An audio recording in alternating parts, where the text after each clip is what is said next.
Entendi. Então vamos lá, Renan. Como a gente introduz o assunto do Master, eu queria um contexto e depois uma linha do tempo. O que rolou, o que está rolando, ou a gente precisa voltar ao passado para começar? Olha, eu proponho, acho que esse aqui vai ser uma live que ela vai ser assistida daqui os próximos dias, meses e talvez ano. Completa. É a primeira vez que alguém vai comentar um escândalo desse tamanho, que é muito similar em termos de tamanho e abrangência ao que foi a Lava Jato, mas que teve uma operação abafa tão grande sendo feita para ninguém falar dela, que as pessoas hoje sabem em pedaços. Hoje, se você perguntar para qualquer pessoa na rua, ela não tem ideia o que é o escândalo do Banco Master. Ninguém sabe exatamente o que é, porque ele é tudo. Ele conseguiu ser uma espécie de conglomerado de escândalos de corrupção conexos. E ele, inclusive, conexo a outros escândalos de corrupção. Hoje não há como separar o escândalo do Banco Master, por exemplo, do escândalo do INSS. Até porque os dois começaram no mesmo modelo. Ele envolve governo Lula, ele envolve PT, ele envolve bolsonarismo, ele envolve gente que tá no governo de São Paulo, tem que começar a ser cuidadoso aqui, envolve ex-presidente do Banco Central, envolve presidente do Banco Central, envolve mercado financeiro praticamente inteiro no Brasil, envolve praticamente todos os bancos, envolve governadores no plural, envolve prefeitos, juízes, ministros do STF, ministros do STJ. Portanto, do ponto de vista político, o maior escândalo de corrupção da história do Brasil. Eu acho que isso é desde a Lava Jato. Não, da história. Maior que a Lava Jato. Desde a chegada dos Portuga aqui. Esse aqui, parabéns os envolvidos. Eles...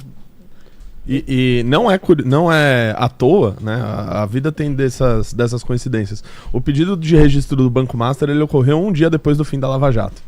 Ou seja, um dia depois do fim da Lava Jato, do qual o Bolsonaro se orgulha de ter enterrado e acabado com a Lava Jato, surge já o Banco Master, né? Isso sem contar da vida pretérita do Banco Master, né? Do Banco Máxima, dos investimentos do Vorcar, da Igreja Lagoinha, enfim, são muitas coisas. É bom a gente seguir a linha do tempo que o Renan vai traçar aqui, pra gente não se perder e não deixar nenhuma história acabar engolindo a outra, porque dá pra falar disso por horas. Entra até igreja evangélica. Igrejas. Mas em especial a igreja que mais cresce no Brasil evangélica, que é a Igreja Lagoinha do André Valadão.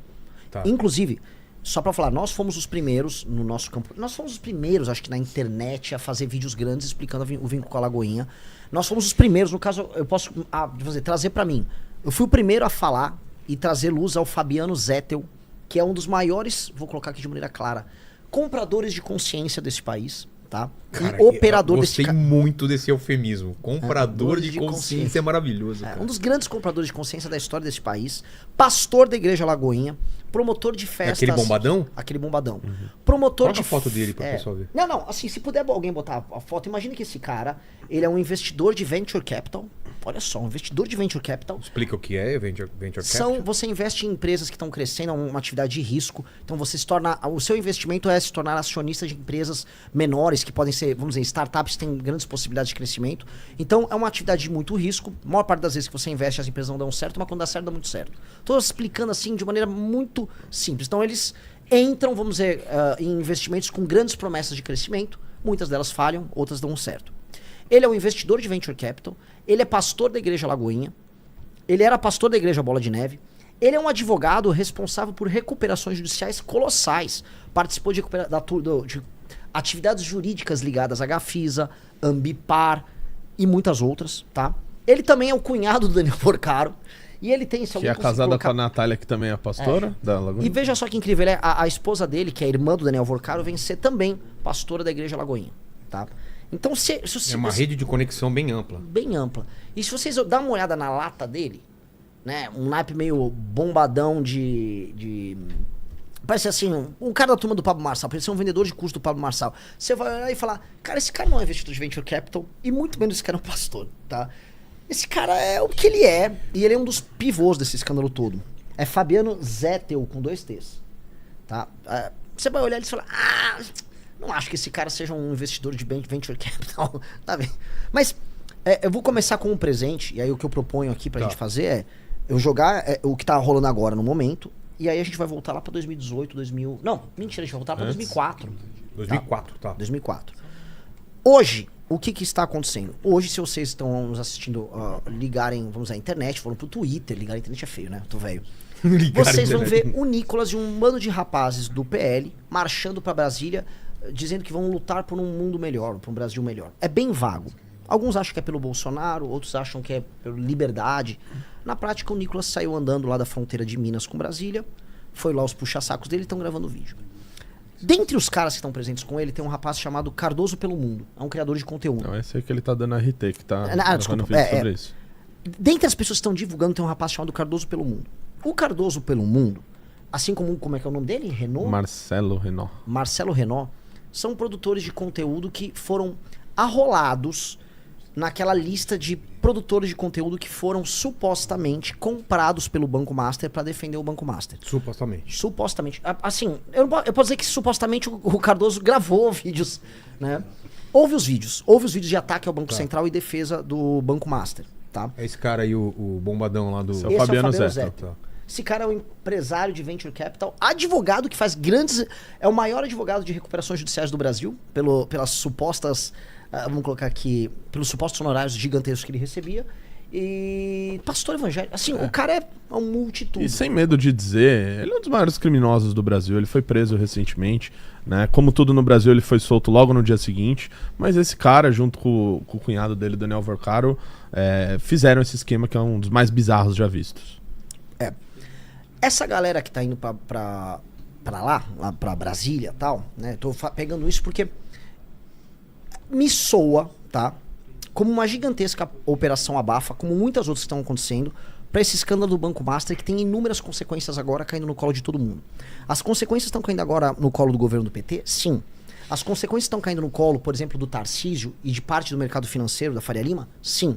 As consequências estão caindo no colo da Igreja Lagoinha, a ponto do Silas Malafaia ter vindo a público semana passada brigar com a Damares, que é a senadora evangélica, porque a Damares avisou. Tem muitas igrejas evangélicas envolvidas no escândalo do INSS? Sim. Cara. E o escândalo do INSS tem relação com o escândalo do Banco Master? Sim. Totalmente. O que eu tô falando, assim, semana passada a gente soube, semana retrasada, na verdade, de influenciadores que estavam sendo comprados, dentre eles um bolsonarista que disse que ia denunciar tudo, tinha até um contrato de confidencialidade, amigo do Nicolas também. Mas o que nos parece, tá, é que não interessa a ninguém da política, nem do judiciário, nem do mercado financeiro, que se revele as entranhas do que aconteceu. Porque muita gente grande envolvida. Todo mundo que importa na política brasileira, tirando a gente, sei lá. Epstein do Brasil. É meio que um caso Epstein brasileiro. E todo mundo quer fazer sua parte para esse escândalo desaparecer. Se tem uma coisa assim que toparia sentar numa mesa, ministros do STF, bolsonaristas, petistas, todo mundo falar, vamos pegar aquele aparelho de apagar a memória de todo mundo lá do MIB, todo mundo topava. Seria isso. Porque é o escândalo não só de corrupção, mas o escândalo político. Estão falando de quanto? Tá, estão falando passa de centena de bilhão. Porque só o que o mais de 100 milhões? 100 milhões. Passa, 100 bilhões. Para começar, tem o rombo que o Banco Master deixou, que o Banco Central queria que o Vorcaro desse um jeito, que era 12 bilhões. Fora isso, tem todos os fundos de pensão que colocaram dinheiro dos aposentados no Banco Master e nos fundos de investimento ligados a ele. Enfim, se a gente for contabilizar um por um, com certeza passa de centenas de bilhão. Sim. A imprensa já está falando em 40 bilhões, 50 bilhões, mas foi só a FGC. Foi só a FGC, exatamente. 41 foi só a FGC. Só que a FGC só pega cotas até 250 mil reais de pessoas que foram lesadas pelo banco. O que é o FGC? O FGC é o Fundo Garantidor de Crédito. Para caso aconteça algo do banco quebrar, etc e tal, as pessoas que têm o dinheiro investido nele, elas recebem até 250 mil reais. Ou seja, a gente que investiu mais do que isso, perdeu o dinheiro. Mas até 250 mil dá para falar. E a gente está falando de, acho que 12 milhões de clientes lesados aí por isso, né? Desde aposentados, pessoas que tinham algum dinheiro em algum fundo ligados a eles. E a gente já está falando de 600 mil pessoas que estão pedindo o dinheiro delas pelo Fundo Garantidor de Crédito. Então, é muito dinheiro envolvido. A gente está falando só no BRB, o Banco de Brasília, a gente está falando de 12,8 bi que foram, vamos dizer, comprados em títulos do Banco Master por conta de uma operação política, tá? Eu tô jogando as informações aqui, mas a gente vai repassar elas todas, tá? Ou seja, o valor passa de centena de bilhão. O que a gente sabe, por exemplo, que só uma corretora, não vou ficar citando nomes aqui, também para não tomar processo, vendeu coisa de 30 bi em CDB do Banco Master, pulverizou essa contaminação cancerosa do Banco Master por todo o mercado financeiro. Clientes pequenos às vezes recebia do corretor uma dica, não, o Banco Master tá pagando bem no CDB. E as pessoas foram caindo. Então, esse é um escândalo colossal, de dimensões colossais, que implode em grande medida o capitalismo brasileiro, tá? Ele tem um efeito dominó aí? Gigantesco, porque ele contaminou boa parte dos bancos e corretoras... Tem alguma coisa semelhante com o que aconteceu lá com a crise imobiliária lá nos Estados Unidos, que também deu uma abalada na economia? Assim. Parece. Não o tipo de coisa. De alguma maneira, sim, me parece que na parte que principalmente foram feitas algumas medidas regulatórias com relação aos bancos brasileiros, principalmente em 2019 e 2020. E basicamente uma delas garantia que, no caso de bancos, etc., se você tivesse um prejuízo muito grande, né, o prejuízo seria socializado, ou seja, o Estado ia salvar esses bancos. E é o que a gente está vendo aqui no Brasil. Né, principalmente nos fundos de pensão e etc., é o Estado que vai ter que colocar o dinheiro para garantir que o aposentado, no final das contas, receba alguma coisa do dinheiro dele que foi roubado pela turma do Daniel Vorcaro. E aí, esse é o estado das coisas agora. Ministro do Supremo envolvido, desesperados em apagar a operação. O Alexandre de Moraes, que todo mundo fala, vocês não falam de Alexandre. O Alexandre de Moraes incluiu no inquérito das fake news a Receita Federal e o COAF. Mas você inclui no inquérito a Receita e o COAF, porque supostamente... A Polícia Federal, né? Também? Deve estar no Porque meio. eu sobre a Receita e o COAF.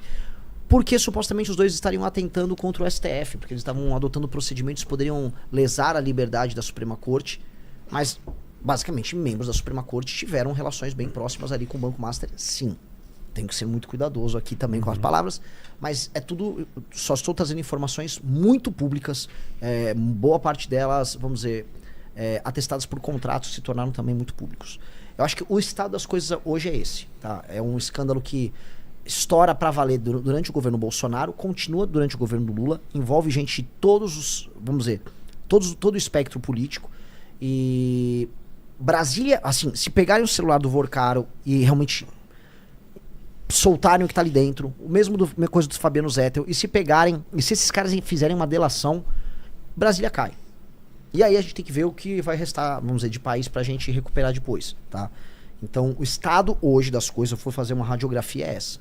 Todo mundo, em alguma medida, em alguma medida envolvido, desesperado com o cenário.